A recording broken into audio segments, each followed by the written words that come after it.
اب یہاں سے حضرت لقمان کی وہ نصیحتیں ہیں جو انہوں نے اپنے بیٹے کو کی ہیں، یہاں مذکور نہیں ہے، لیکن مراد یہی ہے کہ انتقال کے وقت جیسے کہ کوئی شخص دولت مند ہے تو وہ اپنے انتقال کے وقت اپنے بیٹوں کو، یا اگر بیٹا ایک ہی ہے اسے بتائے گا کس سے لینا ہے، کس کو دینا ہے، کیا حساب کتاب ہے، کہاں کہاں میرے ایسٹس ہیں، کوئی دفینہ ہے تو بھی بتائے گا کہ میرا وہاں فلاں جگہ پر دولت دفن ہے۔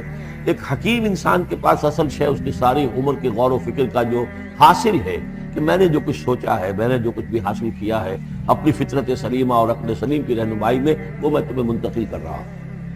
وَإِذْ قَالَ لُقْمَانُ لِابْنِهِ وَهُوَ يَعِظُهُ، یاد کرو جب کہ کہا لقمان نے اپنے بیٹے سے اور وہ اسے نصیحت کر رہے تھے، یا بنی لا تشرک باللہ، نمبر ایک اللہ کے ساتھ شرک مت کیجو، ان الشرک لظلم عظیم، یقیناً شرک بہت بڑا ظلم ہے، بہت سب سے بڑی ناانصافی۔ عربی زبان میں ظلم کہتے ہیں وضع الشیء فی غیر محلہ، کسی شے کو ہٹا کر اس کے اصل مقام سے ہٹا کر کہیں اور رکھ دینا، یہ ظلم ہے۔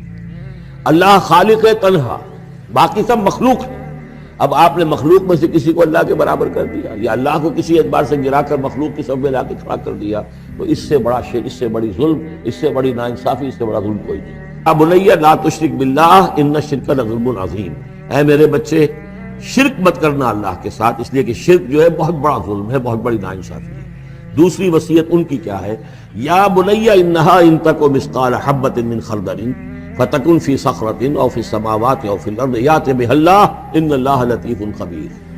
اے میرے بچے عمل، خواہ وہ نیکی کا ہو خواہ بدی کا ہو، انہا ہا کی ضمیر ہے عمل کی طرف، عمل خواہ ایک رائی کے دانے کے ہم وزن ہو۔ اب یہ سب سے چھوٹی چیز، رائی کا دانہ، فتیلہ، نقیرہ، یہ تین چیزیں آتی ہیں قرآن مجید میں عام طور پر چھوٹی شے کے لیے، لا یظلمون فتیلہ، لا یظلمون نقیرہ، اور یہ کہ رائی کا دانہ، رائی کا دانہ بہت چھوٹا، تو چاہے وہ نیکی یا بدی ہو رائی کے دانے کے ہم وزن، اور پھر فتکن فی صخرۃ، وہ کسی پہاڑ کی، کسی چٹان کے پیٹ میں جا کر، کسی کھو کے اندر جا کر وہ عمل کیا گیا ہو، او فی السماوات، یا آسمانوں میں کیا گیا ہو، اب تو آسمانوں میں ہے نا، آپ خلا میں جا کر وہ عمل کر رہے ہیں، تو پھر اب تو انسان جو ہے وہاں تک پہنچ گیا ہے، او فی الارض، یا زمین کے پیٹ میں گھس کر کیا گیا ہو، یأت بہ اللہ، اللہ اسے لے آئے گا۔ یعنی انسانی اعمال، انسان اشرف المخلوقات ہے، اور انسانی اعمال ایسی گھٹیا چیز نہیں ہے کہ ایسے ضائع کر دے اللہ، چاہے وہ نیکی ہے چاہے بدی۔ فمن یعمل مثقال ذرۃ خیرا یرہ ومن یعمل مثقال ذرۃ شرا یرہ، لیکن عمل ضائع نہیں ہوگا، چاہے وہ رائی کے دانے کے برابر ہو، پھر چاہے وہ کسی چٹان میں گھس کر کیا گیا ہو، کسی پہاڑ کی کھو میں کیا گیا ہو، چاہے وہ خلا اور فضا کی پہنائیوں میں کیا گیا ہو، چاہے وہ زمین کے اندر سرنگ کھود کر کیا گیا ہو، یأت بہ اللہ ان اللہ لطیف خبیر، یقیناً اللہ تعالیٰ باریک بین ہے، باخبر ہے۔ اب دو چیزیں آ گئیں، اللہ کے ساتھ شرک نہیں، اور اعمال کے بارے میں دیکھ لو، نیکی اور بدی کے نتائج نکل کر رہے ہیں۔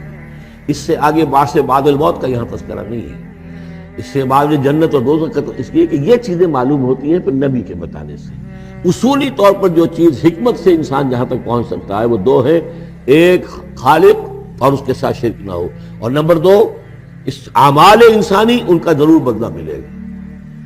اب اس کے بعد تیسری بات، یا بنی اقم الصلاۃ، نماز قائم رکھ، یعنی جس اللہ کو تم نے پہچان لیا ہے، اب محض ایک مرتبہ پہچان لینا کافی نہیں ہوگا، اسے یاد رکھنا ضروری ہے، ورنہ شیطان تمہیں ورغلائے گا، تمہیں ادھر ادھر سے جو ہے تمہارا نفس تمہیں غلط راستے پر ڈال دے گا، جب تک کہ یہ ایمان باللہ مستحضر نہ رہے ذہن کے اندر۔ اور ایمان باللہ کو مستحضر رکھنے کے لیے ذکر ہے جو ہم پڑھ چکے ہیں، اتل ما اوحی الیک من الکتاب واقم الصلاۃ ان الصلاۃ تنہی عن الفحشاء والمنکر۔ لہذا اب نماز کون سی تھی وہ ہم نہیں جانتے، لیکن کوئی ذریعہ ایسا ہونا چاہیے کہ تم اللہ کو یاد کیا کرو۔ یا بنی اقم الصلاۃ، اور نمبر 4 وَأَمُرْ بِالْمَعْرُوفِ وَانْهَ عَنِ الْمُنْكَرِ، اور نیکی کا حکم دو اور بدی سے روکو۔ یہ بھی تمہاری ذمہ داریوں میں سے ہے، یہ بھی انسان کی، یوں سمجھیے کہ اس کی انسانیت، اس کی شرافت، اس کی مروت کا تقاضا ہے کہ وہ اپنے جو ابنائے نو ہیں، جو بھی انسان ہیں، ان کی بھلائی کے لیے کوشاں ہوں، اور سب سے بڑی بھلائی ان کی، سب سے بڑی خدمت یہی ہے کہ انہیں برائیوں سے روکا جائے اور بھلائیوں کی دعوت دی جائے۔ وَاصْبِرْ عَلَىٰ مَا أَصَابَكَ، اور یہ بھی جان لو کہ اگر یہ امر بالمعروف اور نہی عن المنکر کرو گے تو تکلیفیں آئیں گی، مصیبت آئیں گی۔ پسند تو کسی کو نہیں ہے کہ آپ اس پر تنقید کریں۔ اگر آپ کسی بچے کو بھی سڑک پر کھیل رہا ہو، گلی میں کھیل رہا ہو، اگر آپ اس سے کہہ دیں کہ بیٹے یہ کوئی کرکٹ کھیلنے کی جگہ نہیں ہے، کسی کی گاڑی کا شیشہ توڑو گے تم، تو آپ دیکھ لیجئے پھر کیا آپ کا وہ اس کو کیا جواب دے گا آپ کو. اسی لیے آپ بولتے ہی نہیں ہیں کہ اب لے کر وہاں سے نکل جائیں.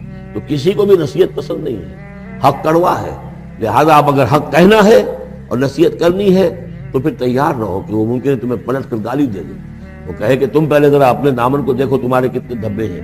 اب جو بھی ہو برداشت. اور اگر کوئی بڑی بات ہے, اگر فرعون کے سامنے جا کر حق کہو گے تو وہ تو کہے گا کہ میں تمہیں جیل میں ڈالوں گا. تو اس طریقے سے یہ وَاصْبِرْ عَلَىٰ مَا أَصَابَكَ, پھر جو شے بھی تم پر آئے اس پر صبر کرو. إِنَّ ذَلِكَ مِنْ عَزْمِ الْأُمُورِ, یقیناً یہ چیزیں ہیں جو بڑی ہمت کے کاموں میں سے. گویا کہ وہ چاروں چیزیں اس میں آ گئیں. وَالْعَصْرِ إِنَّ الْإِنسَانَ لَفِي خُسْرٍ إِلَّا الَّذِينَ آمَنُوا وَعَمِلُوا الصَّالِحَاتِ وَتَوَاصَوْا بِالْحَقِّ وَتَوَاصَوْا بِالصَّبْرِ. یہاں اصطلاحات ذرا علیحدہ ہو گئی, تواصی کے بجائے امر بالمعروف نہی عن المنکر آ گیا. صبر جو کا تو ہے, باقی ایمان اور وہ تمام چیزیں. اعمال صالحہ میں سے نماز آ گئی, والدین کے ساتھ حسن سلوک آ گیا. آخری دو آیتیں ہیں وَلَا تُصَعِّرْ خَدَّكَ لِلنَّاسِ, اور دیکھو اپنے گالوں کو پھلا کر مت رکھو لوگوں کے سامنے, یعنی تکبر اور غرور اس انداز میں رہنا. وَلَا تَمْشِ فِي الْأَرْضِ مَرَحًا, اور تم زمین میں اکڑ کر نہ چلو. ان اللہ لا يحب كل مختال فخور, یقیناً اللہ تعالیٰ کو جو اکڑنے والے ہیں. اور یہ مختال بنا خیل سے, خیل کہتے ہیں گھوڑے کو. گھوڑے کی چال میں تمکنت ہوتی ہے, تو جب انسان بھی بڑی تمکنت کے ساتھ چلتا ہے تو گویا کہ اختیال بن گیا. لا يحب كل مختال فخور, شیخی کھوڑے, فخر کرنے والے, اکڑنے والے اللہ کو پسند نہیں ہے. یہ مضمون سورہ بنی اسرائیل میں بھی آ چکا ہے. وَلَا تَمْشِ فِي الْأَرْضِ مَرَحًا إِنَّكَ لَن تَخْرِقَ الْأَرْضَ وَلَن تَبْلُغَ الْجِبَالَ طُولًا, تم کتنا ہی پاؤں مار کر چلو ہماری زمین کو پھاڑ نہیں سکتے, اور کتنی گردن اکڑا لو, اونچے ہو جاؤ, سینہ تان لو اور اوپر ترا بھی چڑھا لو, لیکن یہ کہ تم پہاڑوں کی اونچائی تک نہیں پہنچ سکتے. آخری بات فرمائی وَاقْصِدْ فِي مَشْيِكَ, اپنی چال میں میانہ روی اختیار کرو. یہ میانہ روی ہر اعتبار سے, چال میں بھی, خرچ میں بھی. وَالَّذِينَ إِذَا أَنفَقُوا لَمْ يُسْرِفُوا وَلَمْ يَقْتُرُوا وَكَانَ بَيْنَ ذَلِكَ قَوَامًا. یہ ایک میچور شخصیت کا کہ اس کے اندر ہر اعتبار سے معلوم و توازن ہو, انتہا پسندی کسی بھی اعتبار سے نہ ہو. وَاقْصِدْ فِي مَشْيِكَ وَاغْضُضْ مِنْ صَوْتِكَ, اور اپنی آواز کو پست رکھو.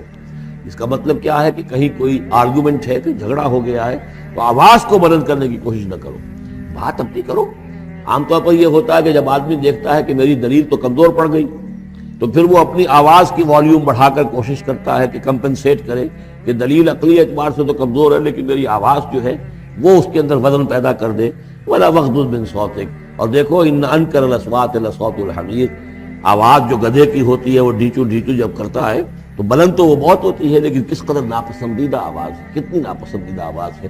تو آواز کی بلندی کوئی حسن نہیں ہے, اصل تو یہ شے ہے کہ آپ جو بات کہیں وہ وزنی ہو, وہ دلیل کے ساتھ ہو, اور وہ آپ اپنی بات کو منوا سکیں اس کے حوالے سے.